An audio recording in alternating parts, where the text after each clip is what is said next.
Un ange, c'est un phénomène extraordinaire qui m'impressionne, comme ma femme par exemple, après presque 50 ans de mariage, où je m'imagine comme quelqu'un qui porte le prix Nobel pour la paix.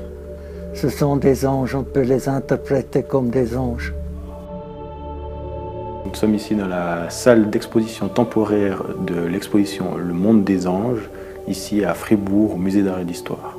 Le but, c'est de montrer, de faire une certaine généalogie de l'apparition des anges, quels sont les précurseurs, d'où ils viennent, quelles sont les premières traces qu'on peut trouver, notamment dans l'Antiquité et dans les périodes pré-bibliques.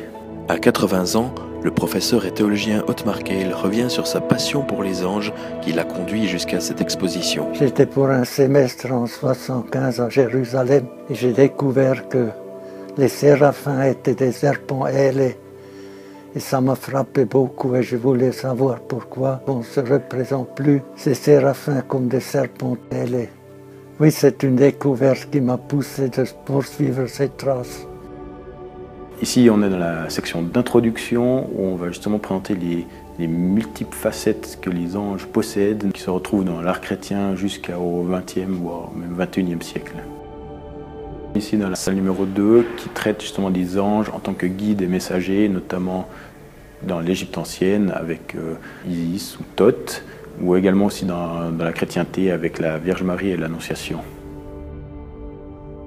Il existe plusieurs catégories, notamment ici des anges qui ont un physique plus animal, qu'on retrouve notamment au temple de Salomon, des chérubins ou également des séraphins ou Uréus qu'on trouve dans l'Égypte ancienne et qui ont justement une fonction protectrice. Ici, on parle justement de l'organisation de la cour céleste, donc de quelle manière elle est organisée, mais également aussi les différents anges et archanges qui existent et à travers quels personnages ils apparaissent, notamment avec le Christ ou dans des miracles tels que celui de Saint Dominique, comme derrière moi. La vie de Jésus est dans l'imagerie chrétienne entourée par des anges dès la naissance jusqu'à la mort. Mais dans la Bible, ce n'est pas le cas. Jésus refuse le service des anges.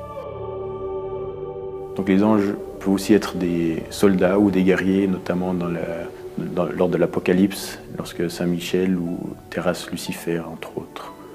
Malheureusement, cette image de Saint Michel a été reprise à de mauvais escients, notamment sous la période nazie, où elle a été utilisée pour faire des propagandes, notamment par des affiches.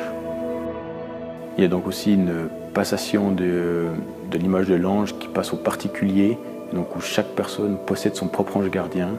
L'ange gardien, lui, il est principalement là pour protéger, l'ange qui va nous sauver la vie dans des moments où nous, on n'a pas conscience du danger. Donc ici, nous avons donc une version de l'ange qui porte justement les blasons les armoiries de la famille Piton de Fribourg.